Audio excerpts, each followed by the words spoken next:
নতুন বাংলাদেশ মানে দেশের আইন কানুন, দেশের সমস্ত প্রতিষ্ঠান এমন ভাবে যাতে হয় সেটা জনগণের কাজে লাগে, জনগণের উপকার হয়।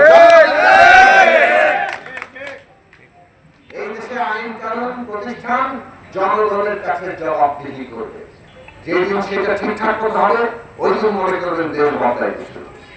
আপনারা লক্ষ্য করছেন যে আমরা সংস্কারের কথা বলছি, আমরা বলছি নতুন রাজনৈতিক বন্দোবস্ত লাগবে। আমরা এই কথা দীর্ঘদিন ধরে বলছি। যারা আমাদের সভা সমাবেশের বক্তব্য শুনেছেন, জনগণের মধ্যে প্রচার শুনেছেন, যারা টেলিভিশনে টক শোতে দেখেছেন, তারা এটা জানেন যে আমরা এই কথা শেখ হাসিনার ওই দর্দণ্ড প্রতাপের মধ্যে বলে আসছি। আমরা পরোয়া করি না, সততার সাথে ঈমানের সাথে আমরা যাব।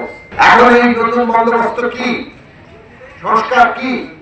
আপনারা দেখছেন যে সরকার সংস্কার কমিশন করছে, সেই রিপোর্টগুলো আসছে, তারপর সেই রিপোর্টগুলো মিলে একটা ঐক্যমত্য কমিশন করছে, যাতে ঐক্যমত হয়। সবার মধ্যে একটা ঐক্যমত তৈরি করতে গেলে আমাদের সব দলগুলো বলতে হবে যে আমরা কতদূর জায়গায় একমত হলাম, আর যেগুলো আমাদের দ্বিমত থাকবে সেগুলো জনগণ মীমাংসা করবে। জনগণ যেটা পছন্দ করে সেটাকে ঠিক করবে। সেই জন্য আমরা ঐক্যমত কমিশনে বসতেছি।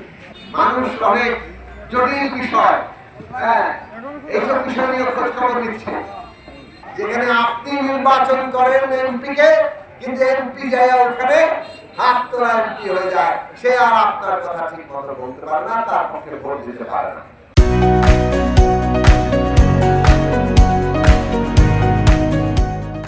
আমরা বললাম যে এটা গণতন্ত্রের সাথে যায় না। দল একজনকে মনোনয়ন করে ঠিকই, কিন্তু তাকে এমপি বানায় জনগণ। জনগণের ভোটে তিনি এমপি হন, কাজে তিনি কার কাছে আগে জবাবদিহি করবেন? তাহলে জনগণের কাছে যদি জবাবদিহি করেন, তাহলে পার্লামেন্টে গিয়ে যেটা জনগণের পক্ষে সেই হিসেবে তার কথা বলতে পারতে হবে। আমাদের দল প্রতিষ্ঠার পর থেকে বলেছে ৭০ অংশের গণতন্ত্রের বিরোধী, ৭০ অংশের বদলাতে হবে।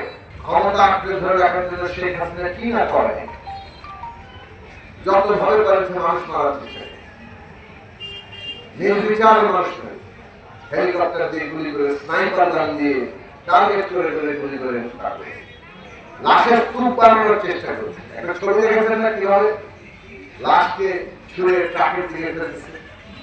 কোরবানি গরুর করে চামড়া যেভাবে ট্রাকে উঠায়, ওইভাবে মানুষের লাশ উঠায়।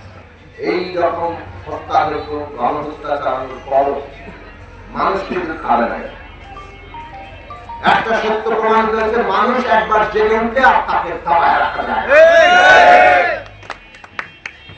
তাহলে জনগণের শক্তি হচ্ছে সবচেয়ে বড় শক্তি।